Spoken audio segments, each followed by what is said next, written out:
Pittsburgh Steelers fans, welcome to another Sunday edition of We Run the North. I'm your host, Kevin Tate, guest contributor to the BTSC podcast, co-host of the Know It All podcast. And today, I have some of my buddies with me. I have the homie everybody knows, been here a few times, Brandon B. Dirt. What's good, man? Not much. Thanks for having me again. Can't wait to talk more about this dog fight called the AFC North. Yeah, man. Also joining me, my other co-host. Last week we had Mod. This week we got the one and only Mr. Hot Take himself, also a Pittsburgh Steelers fans, the homie Big G. Big G, what's good, bro? What's cracking, Tate, man? Just happy to be on the BTSC show this week. And I'm going to give the fans what they need and what they're asking for. So let's go. And last but not least, both Brandon and Big G are my brother from another mother. But this is my real brother from the same mother, my brother Damion. Damion, what's good, man? How you doing? Thanks for having me. Happy to be here. We doing good, man. I know you're a Philadelphia Eagles fan, and obviously B Dirt's a Bengals fan, and Big G's a Steelers fan like myself. But being an Eagles fan, you're just gonna bring in a different perspective for us and probably give some unbiased AFC North opinion. So let's get to it. Go ahead. I'm sorry. No, I just said I'll contribute any way I can. Okay. All right. Well, first, fellas, we got a lot of news this week on the Deshaun Watson front. The New York Times released a story, said there were 66 different women over the course of 17 months. Well, I think we all know, Big G, what's your take on this whole Deshaun Watson thing, man? It's adios muchachos for the season, Tate. The boy ain't going to play it down. I'm telling you right now. Adios muchachos? Adios muchachos, man. The boy ain't going to play it down. And this is the reason why. Because the NFL Players Association and the NFL with Roger Goodell doesn't want the smoke from the public relations standpoint concerning his ability to maneuver through being able to be a public figure for the NFL. There's no way that they're going to let him. He's got 24 people that came out against him. Now we're up to 66 supposed allegations. This is a PR nightmare for the NFL, for the NFL Players Association, for the Cleveland Browns. It's so much going on. And I don't think that the Browns, even though that they want him to play because, of course, it's money, I don't think that the Browns is willing to take the chance to stand up behind the kid and make it to where they'll push Cordell in a corner and have him play. So I'm looking real strong. Most people think it's going to be 6 to 8, but I really do believe, man, when it's all said and done, this guy won't play it down in the NFL in the 2022 season. Wow.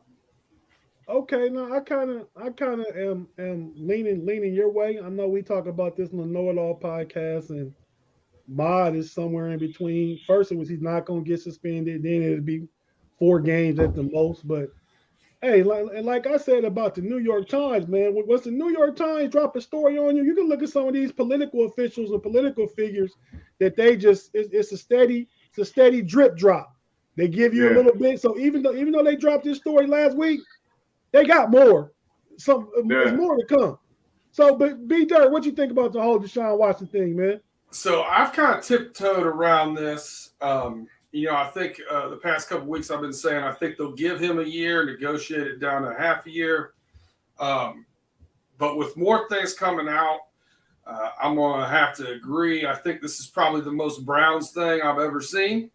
I think the Cleveland Browns better be happy with Jacoby Brissett because not only are they not going to have Deshaun Watson this year, but you're seeing your boy Baker Mayfield in a Browns uniform for the last time. So they're going to have Jacoby Brissett and whatever else they can muster up. And the weird thing, looking into some of the legalities of the contracts and those things, now that the Houston Astros the Houston Texans are involved in these civil suits and civil cases, if they traded to the Browns with the knowledge that he had 22 accusers, but they actually were, knew that there were a possibility of 60 some or 40 some or whatever the number might come out to be because they got the rooms and they heard other things. If they knew of the other two accusers, the Browns can petition the NFL to nullify the trade, because basically just like you would get somebody that had, if they had a torn tendon in their elbow, if you knew about it before you sent them to them, they send them back. If you know something about a player and don't disclose it, and this would be a major thing, I think, for them. It's going to be an interesting – it could get real sticky for the NFL. And now that the Texans and one of the teams for the Shield, not just one of the guys playing, but now one of the teams for the Shield is involved, it's going to get a lot more stern when it comes down to getting discipline. So it's going to be a very interesting ride right now. But I think this next season, done for Baker not there. Deshaun Watson not in Cleveland. You're going to have Jacoby Brissett, which I think automatically puts them in the barrel. Yep. So with Deshaun Watson, you think being suspended for a year, that's minimum, right? That's what I think, If the trade is voided and he's still suspended, but just from a Houston Texans standpoint, the Browns, what happens with that draft pick that Houston drafted of Cleveland's this year? Well, that's unprecedented territory, right? So they're going to probably some kind of punishment to the Texans, where the Browns would get probably 2 of their first-round draft picks back or something like that. It's going to be – and probably monetary compensation, I think, would probably hit in there if something like that gets overturned. Like I said, I don't know how much fishing you've ever done, but if you've ever had one of those casting reels where it webs up on you and you got fishing line everywhere, that's what you got. You got fishing line everywhere. You got to start pulling through it all. Yeah. I've been fishing one time with my uncle, man, back. I probably was about 10 years old. And I used to just, the first time I went fishing, I just loved to cast the line, right? Just loved to cast the reel. And me and my cousin were doing that together, and he did it, and the hook got caught in my nose, man. And after that, I was done. That was my first and last time fishing. That probably like about 1982-ish or something like that. But Damion, man, what's up, man? What's your take on this Deshaun Watson thing, man? What do you think about it? I personally think it's going to go.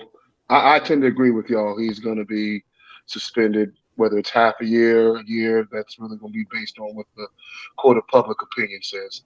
I think if it was strictly a legality standpoint, the NFL, the Texans, Deshaun Watson, they do their maneuvering would be based on how can you avoid like things that Brandon said when the Houston Texans have already used a draft pick should the contract be voided.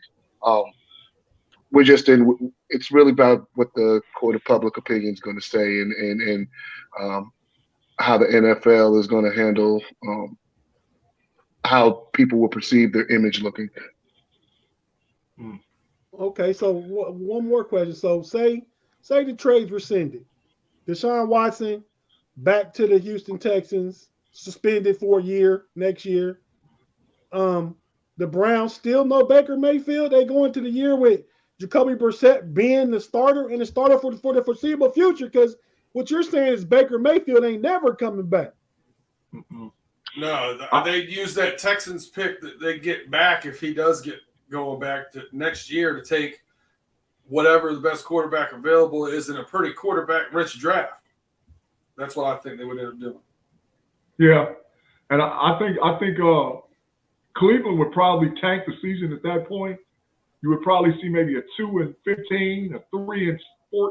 One of those horrible records to put them in position as the top 5 to try to get either Williams, C.J. Stroud, or Young out of Alabama. One of those 3 guys, you would see them go fishing quick, or the kid that transferred from South Carolina from Oklahoma.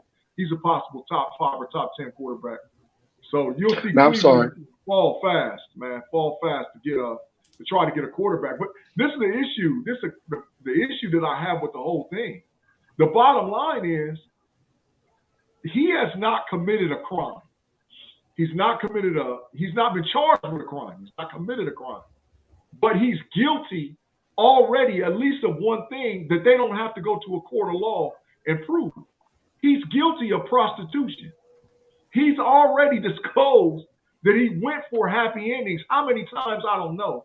And he paid them a discriminative amount of money to be able to commit sexual acts towards him, be it whatever the sexual act was. So he's already guilty of prostitution. So, I know that there's a lot of people say, well, he didn't do this and he didn't do that. He's guilty of prostitution. So with the NFLPA, I'm glad you put that one up there. Yeah. Can NFLPA, it's a problem. Go ahead, Damion. I was going to chime in on what Kathy said, in that when we were talking, they possibly go 3-13 or 3-14. Consider the source. That's a big G hot take for you. But go ahead. Okay, Cleveland is actually talented. Many people would say their biggest weakness was at quarterback, and had they have been healthy all year and could run the game plan that they wanted to run the ball, playing solid D, they could win. They could win a lot of games. Even with Brissett, I'm one that tends to think that maybe one day Baker will actually start acting like a professional and see the opportunity that could be before him and how that means to the rest of his career. But having said that, though, as long as you have a quarterback in there that can game manage and can make some of the plays that you need to win, but not make the mistakes and do the turnovers, I really can see Cleveland battling for a possible playoff spot this year. I devil's advocate this and kind of to beat Big G's point. If I was the coach and I wanted to pseudo tank, I don't know if it would be a 2-15, but if I wanted to pseudo tank, don't give the ball to Nick Chubb. Let him throw the ball around the yard, and they ain't going to do nothing. I've tried to keep up with some of the off-season Cleveland talk, just for the simple fact that I need to be a little informed to be hosting this show every week. So I saw when Deshaun Watson was going to be the quarterback that the plan was to air it out a little more, to not put as much on Nick Chubb's plate and let Deshaun Watson throw the ball a little more. That's why they signed Njoku to an extension. They tied in. They think he could be a top 10 tight end in the league. They traded for Amari Cooper to get himself a new start at number one receiver. So the plan was to throw the ball around a little more with Deshaun Watson. But if Jacoby Brissett's the quarterback, that surely can't be the plan. Now you have to give it to Nick Chubb and Kareem Hunt, right? I'm telling you right now, if Jacoby Brissett is the starting quarterback for the Cleveland Browns for the whole season, Nick Chubb and Kareem Hunt ain't going to make it through the whole season without an injury, because the whole game plan is going to be stop the run. So you're going to see 7, 8, 9 in the box, and they running downhill trying to knock them boys out the game. So they ain't going to make it through a whole season. So with them not making it the whole way, they're going to have one of them piss poor records. One of them records because guys is going to be hurt. I'm going to ask this question, Big G, and we're going to come back to the Pittsburgh situation later, but could you argue that Jacoby Brissett is just as good as Mitch Trubisky, and Cleveland would then try and win the same way that Pittsburgh tries to win? Never is defense Jacoby first, Brissett. Running game? Never is Jacoby Brissett in the same even category. Pittsburgh Steelers fans need to really take a real good look at Mr. Trubisky. Mr. Trubisky is not a scrub quarterback. He was in a bad situation in Chicago, and he got the hell out of there and went on to Pittsburgh, with the Buffalo first, to give himself an opportunity to become a starting quarterback in Pittsburgh. I personally don't feel that Trubisky's going to start day one. I feel that you pick the player, let's get Pickett in there. But if Trubisky is day one starter, Trubisky's going to play. He's not going to have no games where he's throwing for 200 yards or 205 yards. Trubisky's going to throw the ball around the yard, believe it or not. And they're going to run solid. So they got that guy to win. They didn't get that guy to manage. They got him to win. So Jacoby Brissett is a manager to where I think Trubisky's more of a line of a winner. Burner. Can win. Burner. Whoever put that up is crazy as all get up that Mason Rudolph's going to be the starter. And Cleveland, I don't know what they're Reginald Rivers, longtime contributor and listener here with us in the live chat, says Mason Rudolph could be the starter in Cleveland. Do you think Mason Rudolph is better than Jacoby? We know he's better than Josh. He held the job over Josh Dobbs, who's Cleveland's third string quarterback. Mm-hmm. Is he better than Jacoby Brissett? Maybe the Steelers trade Mason Rudolph, which I would be happy as all get up if we got him out of town. Let's trade him to Cleveland. You know, but man, I'm serious, man. Jacoby Brissett's a manager. He's not, like I said, Mitch Trubisky is he's not a great quarterback, but he can throw 29, 30 touchdowns in a season. Hey, I can see that happening. They got good pierogies in Cleveland too. You could probably get you 6 dozen pierogies for Mason Rudolph right now. Yep. Yep. That'd be about the length of the trade, B-Dirt. If Pittsburgh traded Mason Rudolph inside the division, a quarterback, that's the ultimate disrespect. Slap in the face. Yeah. Yep, you're right. Face. Yeah. Well, all right. We get any more takes on the Browns and their quarterback situation before we move on to talking about the Baltimore Ravens? I just really do believe that the ball's really right now in Baker's court. I think Baker should swallow it and just be like, look, man, I'm going in here to take the job. Because it doesn't look like what's killing the Browns right now, too, is that Roger Goodell is not pushing this through. And I know there's an independent arbitrator because the NFLPA had such problems with Goodell's power and his ability to administer suspensions and all whatever else. So this has got to go through an independent arbitrator to get the guy, to find out how many games it's going to be or whatever else. But they are delaying and delaying and delaying, and the clock is steady ticking. So we're at the 12th of June.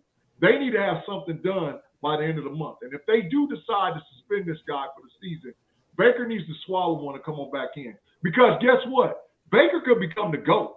If Cleveland had a great season and they was to extend on out, then now Baker puts himself in position. If the Browns want to move on, hey, I'm worth all kind of stuff because I just led the Browns into a good playoff run. So the ball's really on Baker's court as well as Deshaun, in my opinion.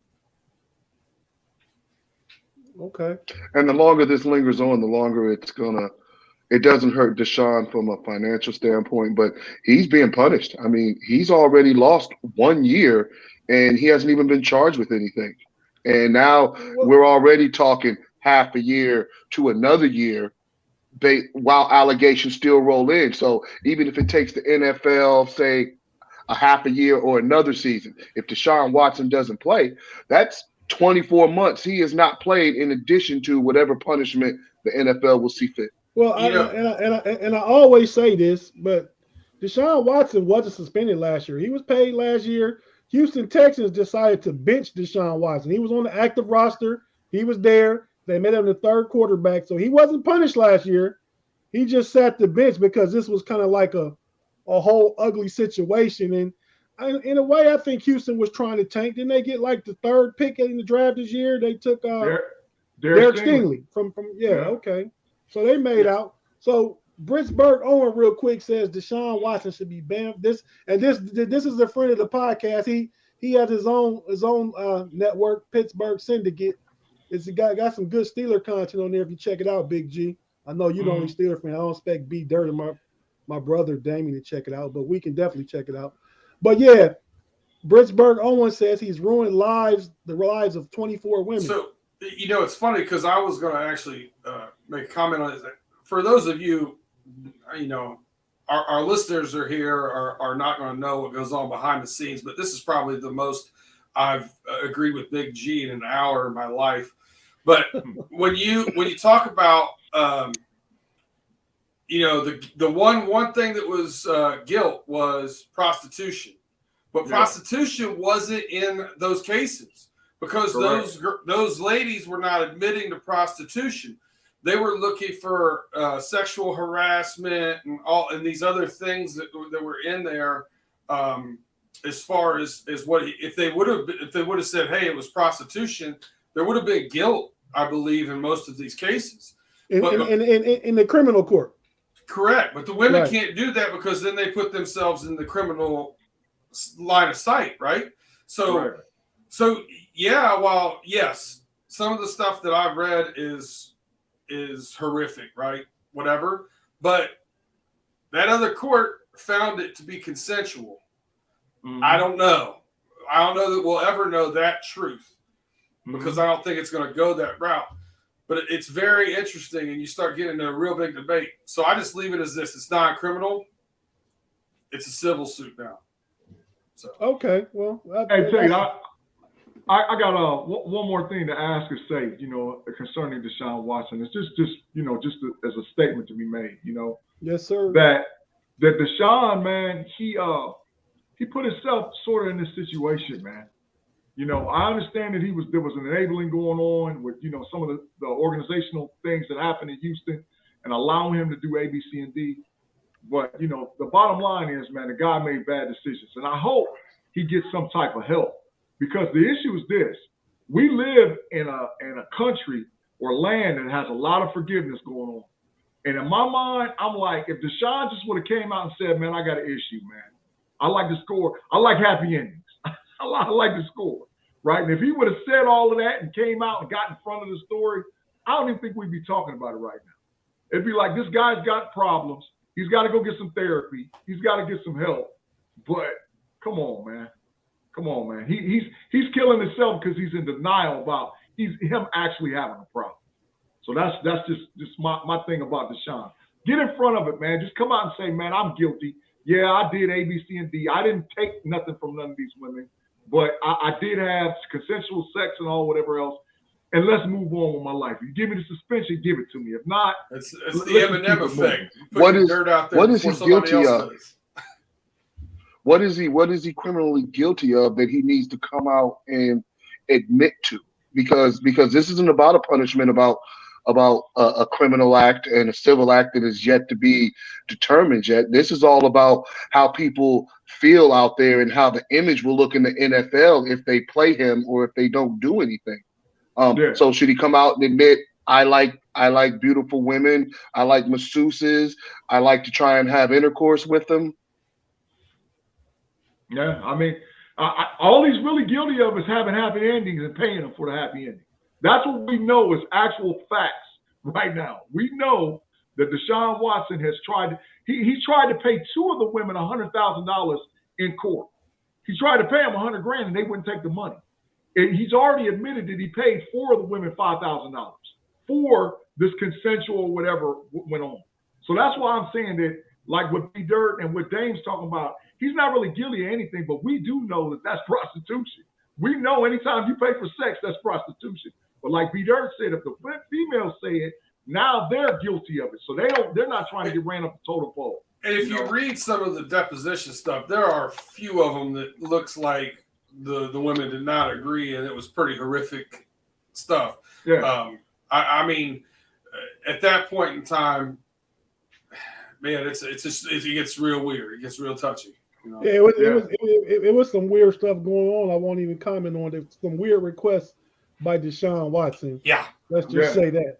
But moving on to the Baltimore Ravens real quick. Lamar Jackson, his contract situation is not worked out yet. And we're going to training camp in about 5 or 6 weeks, and he wasn't at OTAs, at least not all the OTAs. And I mean, his contract is up. I mean, what do you guys think about the Lamar Jackson contract situation? Is he worth top 5 quarterback money, which we're talking about in the range of $45-50 million a year? Is he worth that? Does he get that? Should the Ravens try? Because I mean, Lamar, I think the Ravens are trying to give him something, but Lamar is not in any rush. He'll take his $23 million this year, his 5th-year option.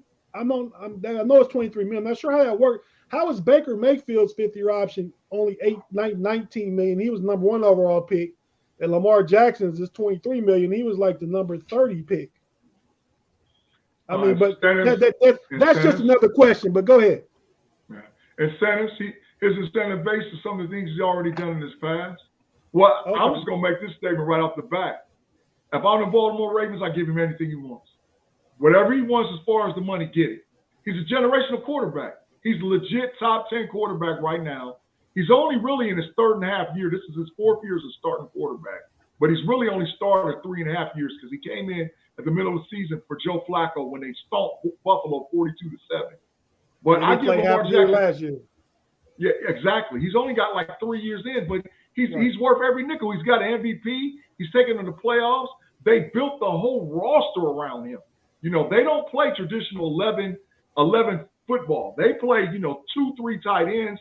They're trying to get you in the running game and get you off balance so that way when he runs that RPO, he can pull it and go 80 on it. The problem has always been is that a lot of us who are football fans, we don't necessarily like the way that the Ravens play because they're not going to come out, like I said, with them 3 wides and, extended down the field. That's not them. They're not playing 11 personnel. They go a lot of 12 personnel, a lot of heavy packages.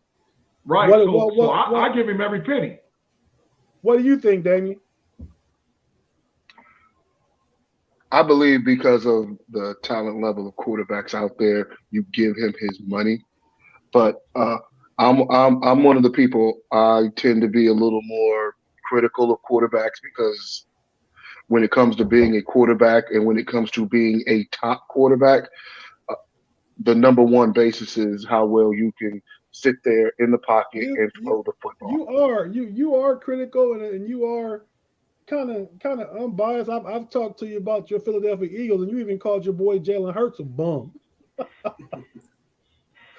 You still, and I use that term loosely. It's either elite or you're a bum. That's what it is. And but my criticism to the point of Lamar Jackson as far as his eliteness level goes, because I agree, you give him the money that he wants just simply because you're winning with him. You have a brand of football, but as shown in the playoffs, when they've been stopped, what happens when he's down 14 points late in the third quarter, and you have to rely on him to throw to those other weapons that you have in the Baltimore offense to bring you back.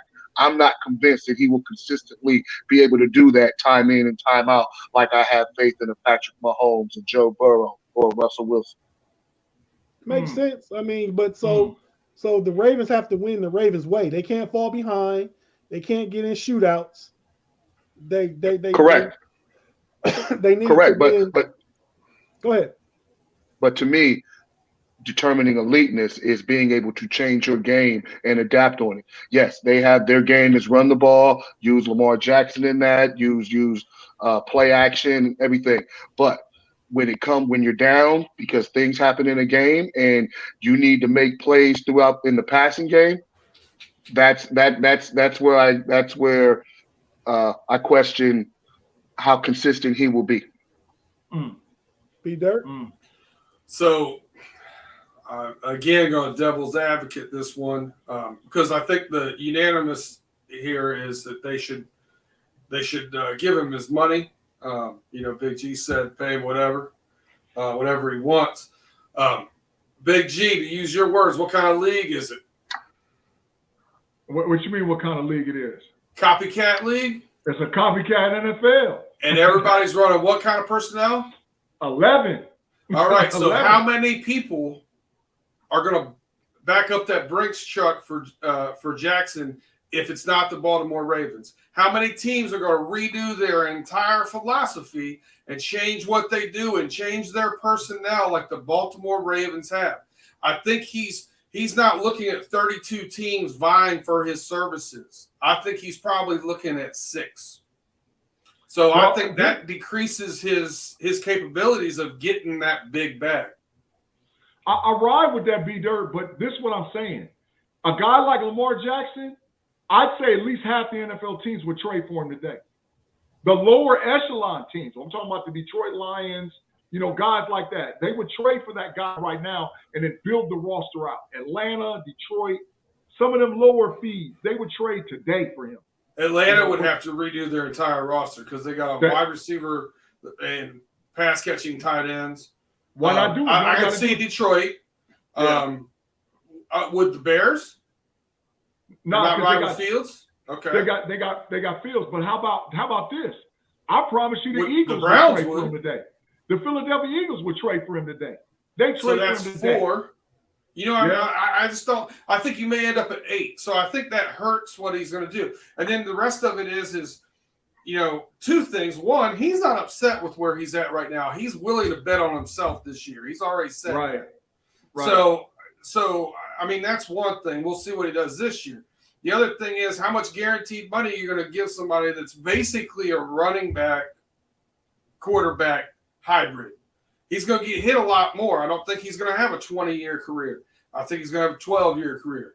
So how much guaranteed money do you give him and look at that? How much is he going to miss? Well, so forth? The question becomes to me then, do you, and you kind of piggybacked off what Reginald Rivers said, B. Dirt, talking about him being a running back, not a QB. I think he has a strong arm. I think he can throw. I think he's a hybrid. Yeah, I think he just doesn't read defense as well. Would you just a question, posing a question? Would you say Lamar Jackson is better than Michael Vick? No. Even though he won an MVP, I get all that. I just don't think talent-wise, I just don't think he is. Michael Vick, his strong point wasn't standing back there reading defenses and delivering the ball either. But he could throw outside the numbers better than Lamar Jackson. I think Michael Vick's. If you look at the numbers, his best receiver was probably Algie Crumpler, the tight end. Now we're talking about being similar with Lamar Vick, even in that aspect of it. Correct. But you know what though? Lamar Jackson can win another MVP, and Lamar Jackson can win a Super Bowl. Baltimore is good enough. They got problems on defense, but Baltimore is good enough where they can win a Super Bowl. They don't get it twisted. So that's why I'm saying pay this guy now, because what you don't want to have is him at the end of the season and they franchise tag him, and then you get into a war. Because at that point he's walking. You know, and that's the point I was gonna make is that they might be better off. They might not want to commit long term to him, but maybe they want to give him like a 3-year deal, like 3-year 150 guaranteed. That's the top of the quarterback market. You got your 3 years 150, and if you do good in those 3 years and we win some, we go far in the playoffs. Then after 3 years, we back, reconsidering doing a new deal. That's to me that's how they kind of cover themselves without going in real deep with an extended 5 or 6 year deal or something like that. Would the Eagles trade for him today? D, would the Eagles trade for Lamar Jackson today? Would they trade for him? If we're just talking X's and O's and talent on the field, of course. But you always have to factor contracts and salary cap and money issues into it as well. Well, you'd waste a couple really good wide receivers in Philadelphia if you got him, I'll tell you that. Yeah, you're right about that. And you just paid A.J. Brown $100 million. But when it comes to the passing game, I think Lamar Jackson is a better thrower of the football than Hurts. Yep. Right now. Yep. I agree. Lamar is not as bad as what people think. He just does what he's supposed to do in the Baltimore offense, which is they're going to pound that ball down your throat. Ain't no ifs, ands, buts about it. And then they're going to hit you with a play action. They're going to suck you in, and somebody's going to be running right up and up the seam, wide open up the seam. And that's how they play football. So, I get it. But I think Harbaugh is trying to prove to the league that he can win with that type team. So, that's why I think we talked about it. They don't have what they got, that kid Bateman from Minnesota. That's the best they got. Deshaun Bateman. Yeah. Yeah, that's about it, man. Right. It's a great take right there. The Ravens get their schemes from the Army-Navy games. I love it. Which one is that? Where is that at? Ali Howard.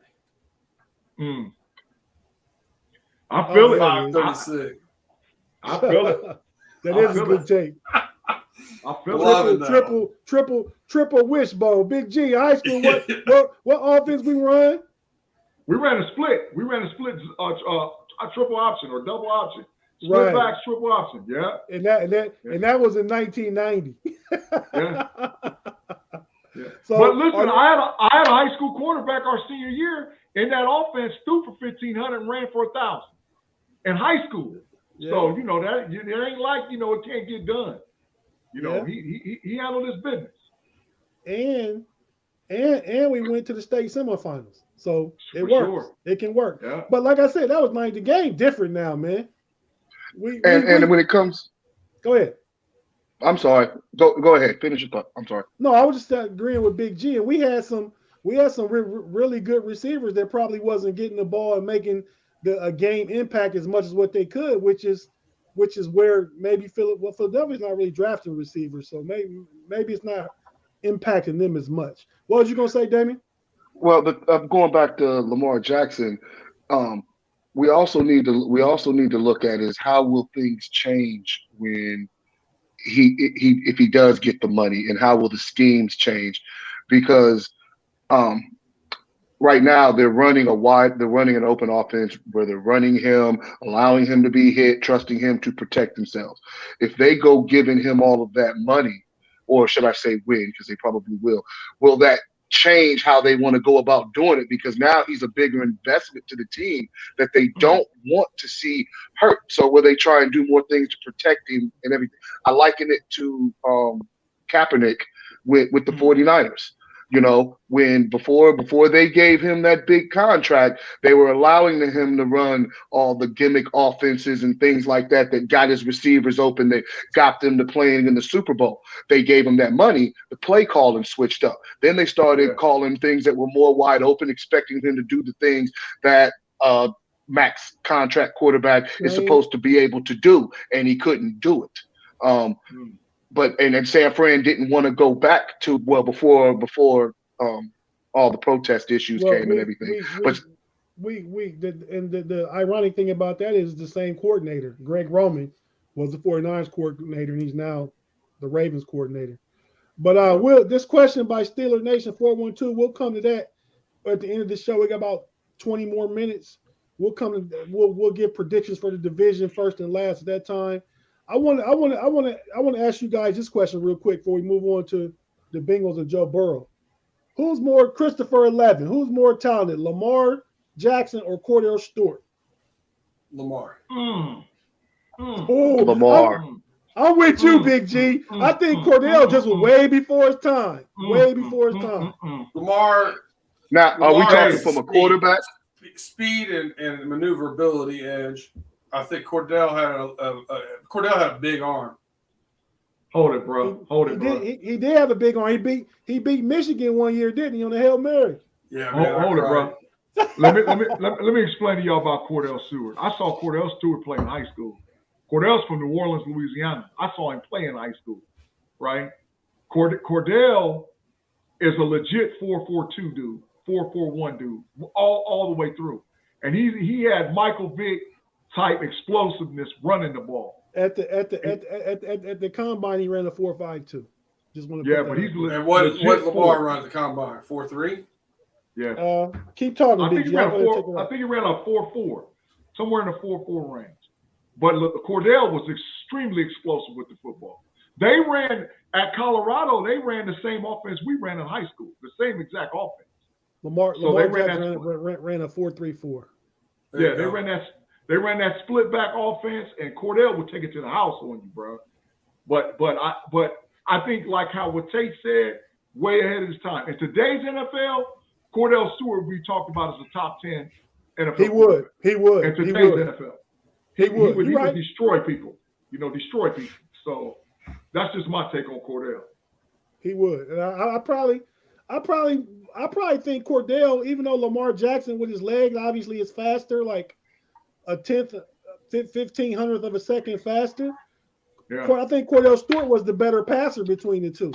I don't have the Steelers rose colored glasses on when it comes to looking at Cordell Stewart. I'm gonna tell you who he reminds me of is current day comp. Wait, this way. Jalen Hurts. That's who he reminds me of. I think he's got a similar body type. I think he's got a similar throwing type motion. I think he's got a similar speed. I think it's all very similar. Cordell Stewart went to 2 AFC Championship games. So, like somebody said earlier, played some pretty loaded defenses. I think it was Jersey Boy said, put some respect on Lamar Jackson's name. Put some respect on Cordell Stewart's name, bro. Hey, I'm not saying Jalen Hurts might be in an NFC Championship game in 2 or 3 years the way they're drafting. Jalen Hurts is going to win the NFC East this year, but that's for another discussion. That's Tune in for the know-it-all. We might talk Oh about man, that I today. can't wait. I cannot wait. If you're saying that today, I cannot wait. Yeah, But You just need to stop everything in the intro, the know-it-alls, and just spit that out, and then right before you go into the intro. you know, Ma won't want to hear none of that, man. Model wreck his whole office before you come back. Stay tuned for today's episode of the Know-It-Alls, because you can see that said real early. Just pay attention real early. For today's Know-It-Alls. Okay, now moving along, we got about 15 minutes left. We got to jump on the Bengals real quick. My question about the Bengals is Joe Burrow a legit MVP candidate this year? Yes. Yeah. I think that's a yes across the panel. Yeah. I'm gonna go nice and short for you. For the next 15 years, if he stays healthy, yes. And I'm more convinced about that than I'm convinced he'll be in a Bengals uniform in 5 years. Oh, what? There's no way Bengals can let Joe Burrow go. I know what I would do. I don't know. I hope I'm wrong. You know what I mean? Like, it's not something I think is going to happen, but it's not one of those things that I would also be shocked. I would just be. But that is a better question than to ask what his status would be if the Bengals can keep him in 5 years.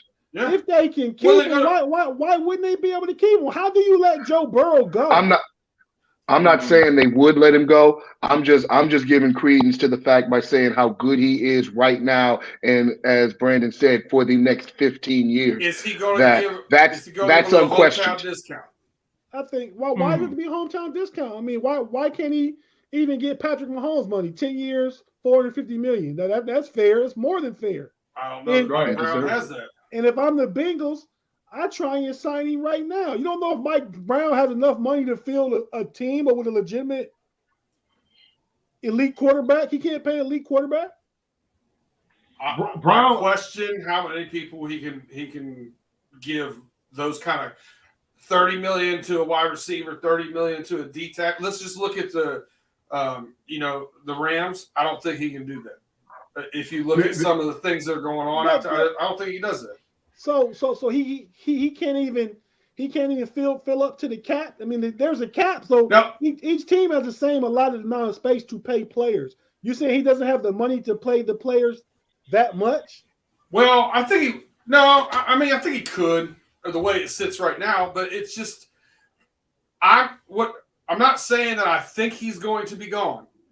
I'm saying I think it's more likely he would be gone than not be an MVP candidate over the next 10 to 15 years. I think 15 years is a stretch too. Joe Burrow's already 26. You got him playing until he's 41. 10 years for sure. 38 to 40. Yeah. I say yes, because when you play the game how Joe Burrow plays, he plays it with his mind, he plays it with his arm, he plays it with accuracy. He can protect his body in the very same manner that Tom Brady has been able to, and add on all of these years. If we were talking about a quarterback with the playing style of a Lamar Jackson, Jalen Hurts, then I would question him going into being able to play the age of 40. But how he is now, I definitely can see him going into 40s. I think we take what Tom Brady does for granted and just think everybody can do it now. I mean, Ben Roethlisberger, he just turned 40 in March. The season was over. Drew Brees was a shell of himself. Brett Favre tried to play a long time. He wasn't really good when he tried to play up in that elevator. Those guys are all good till they're 38 or so, though. Right. They all had good seasons at 38. Well, I feel like we're saying 40. Rodgers. Tom Brady did it, et cetera, et cetera. I just want to, say that that's not normal. I got a different spin about Joe Burrow and the Bengals, man. I got a different spin. The issue I really do believe is going to be a problem is Joe Mixon. Because I think Joe Mixon is one of the most underrated running backs in the NFL. And I think that they're going to have to pay Joe Mixon.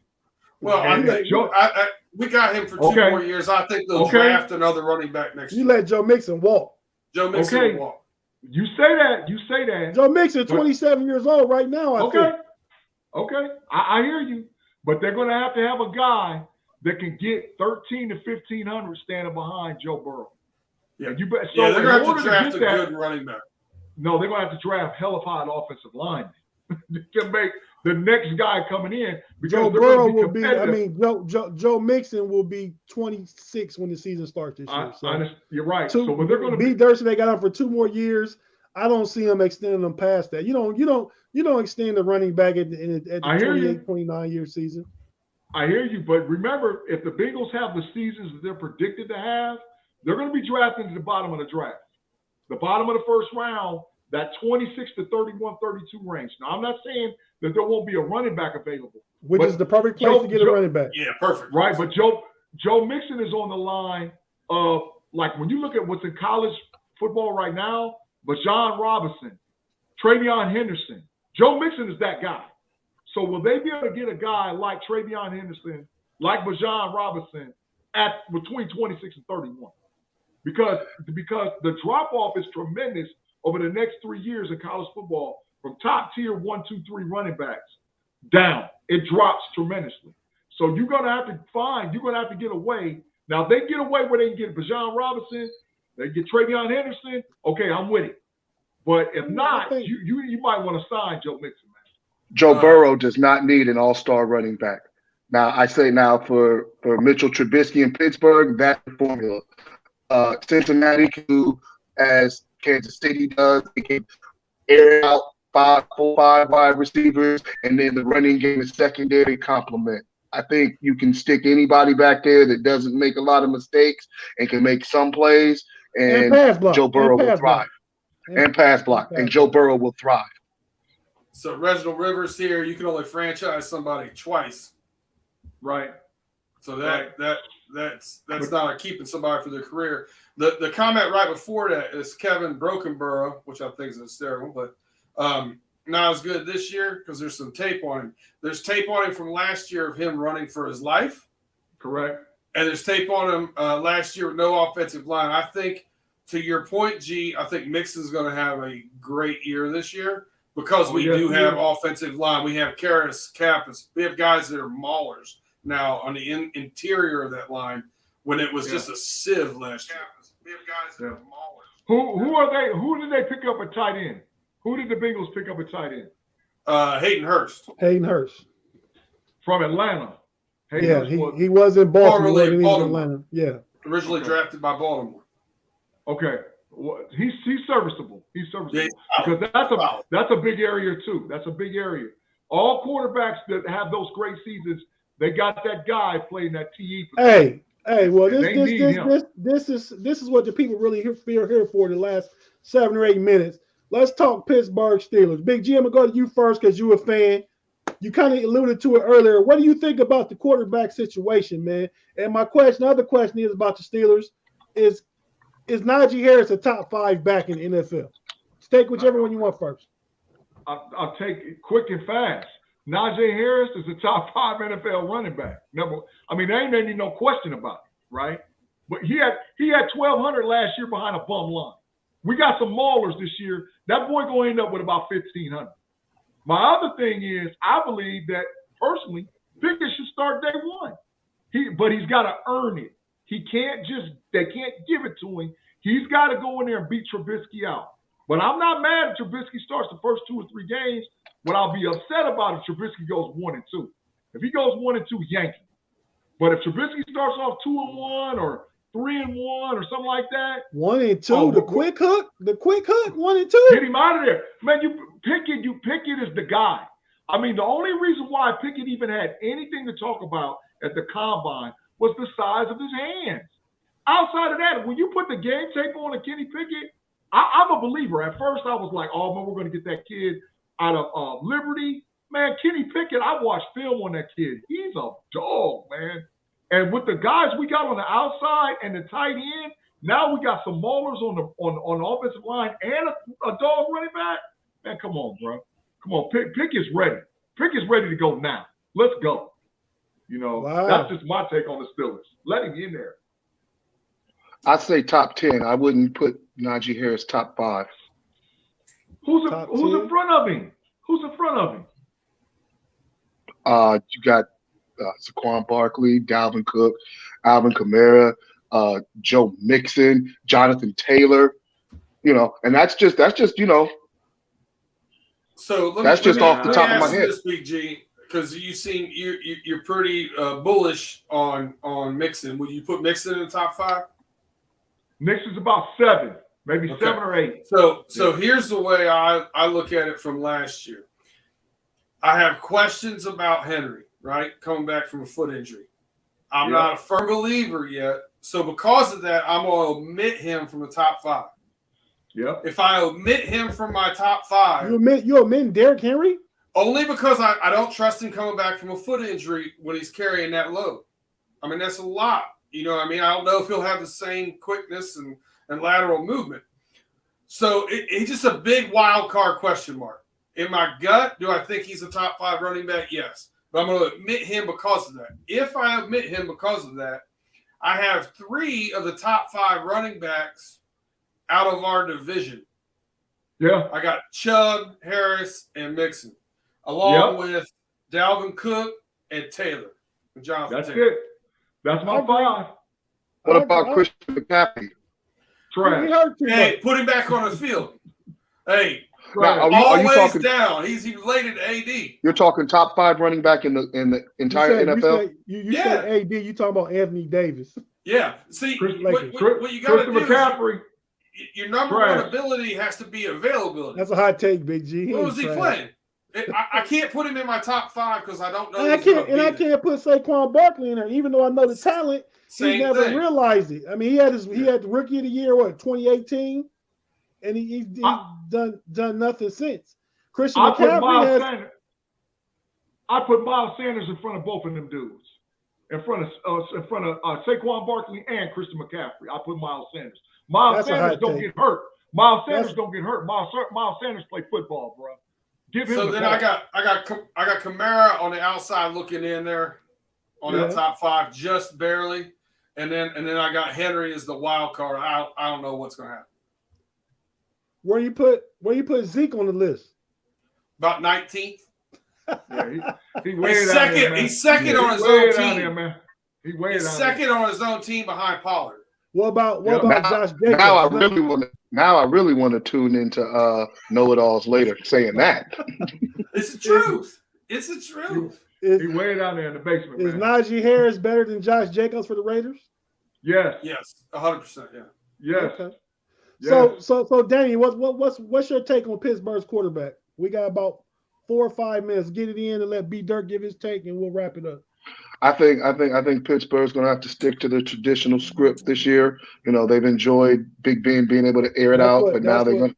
That's what Sun City says. Mitch will start. We won't rush Pickett. That's not the Steelers' way to rush a rookie into playing. Right. They're going to have to take it back to solid running game, good defense, and as long as Mitchell Trubisky, I believe in Mitchell Trubisky. I believe what Big G says about it was just a disaster in Chicago for him. And I think we haven't seen the best of Mitchell Trubisky. I just wouldn't put him up there. He's going to be a good game manager at best for his career. But game managers like Jimmy Garoppolo can make it to the conference championship game and the Super Bowl. Ryan Tannehill too. Absolutely.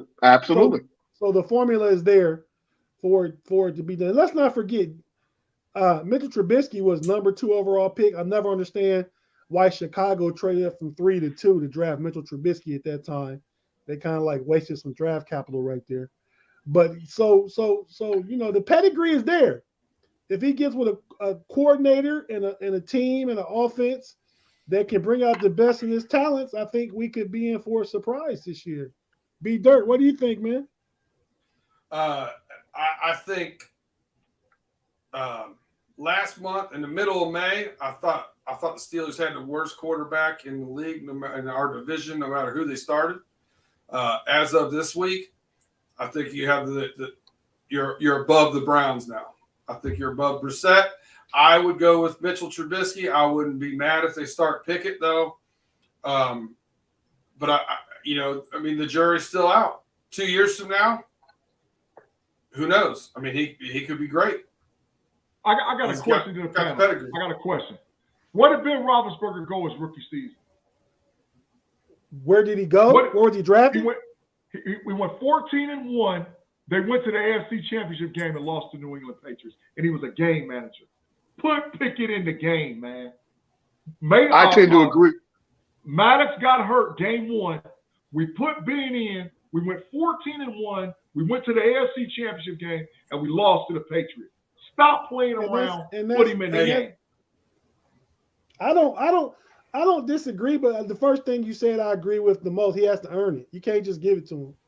Yeah. And I think even though we might have to B. Dirt as the third best quarterback, I don't know how Lamar Jackson will play it, but he's an elite, he's an MVP. So you got to put him down there with Brissett and Trubisky down there at the bottom. But I think Pittsburgh has the most elite defense in the division. In the NFL. In the NFL. I know you guys think you're going from 31st. I know you think you're going from 31st in rush defense to second for whatever reason, but you got to do it. I don't think you got the most elite defense in the NFL. Miles Jack and Devin Bush and their middle linebackers is going to cause a whole lot of TJ, Cam Hayward, Minka. Hey, come on, man. Come on, man. I'm expecting a big year from Akello Weatherspoon. You got Levi Wallace on the other side, and you got Cam Sutton probably playing where's his best position in the slot. So, and I think he'll be improved. And I think Alex Highsmith is going to get 10 sacks this year. Oh yeah. Top defense in there. The only defense I see on paper that's better than us is the Rams. On paper, the Rams are some monsters. On paper, they have yet. Buffalo got a good defense. The Chargers have upgraded. Yeah, Chargers got a tough D. Yeah, they've upgraded. On paper. That's why I'm comfortable in the top 5 range though with that. But so my take is, man, I understand why Trubisky's the favorite, but if Kenny Pickett can win it, go ahead and let that offense grow together because they got a lot of young, nobody really over the age of 26. Yeah. All their acquisitions, there is nobody on the Steelers starting offense is over the age of 26. Right. I watched the podcast. Maybe Mason Cole might be 27. That's it. I watched the podcast the other day, and they call them the Pittsburgh Pups. And they said, you better get them now. Because if you don't get them now, you're in trouble. Now, I saw a podcast the other day where they said the Steelers are going to win the Super Bowl within 3 years. Just based on the youth that they have and how much talent that youth is. They said within 3 years, the Steelers will win the Super Bowl. Reginald Rivers, thanks, man. We appreciate it, man. And we owe it to all the guests here, man. It's a little difficult to get on here by yourself and just keep talking about the content. I like to have, like other knowledgeable experts like B Dirt, Big G, and today my brother. He's a good football guy, even though I don't know why he's an Eagle fan, but And then thanks, Reginald Rivers. What was it? Was it Randall Cunningham? That's exactly what it was. There we go. Man, you're that old? Yeah, your younger brother is that old, Tate. Yeah, don't let the baby face fool you. I'm up there. You got jokes, B Dirt. But hey, man, before we get out of here, Damion, go ahead and just let us know anything you want to let us know. I don't know that you have, anything you want to say. Go ahead and let us know. No, I just want to thank you for letting me be a part of this. I really enjoyed the good conversation and the different hot takes. Thanks, man. We'll definitely have you back. B Dirt, what's up, man? I'm saving the hottest for last. So B Dirt, go ahead and plug something, man. I want to thank you for A, having me on, and B, for the comments behind the section that you guys can't see for just ignoring Mod's comments over here. Tune in to the Know It All podcast coming on here in the next 15 minutes because somebody's going to be upset and it's going to be fantastic. I can't wait. Hey, Mod was commenting. I didn't see any comments from Mod. Yeah, is that the Know It Alls?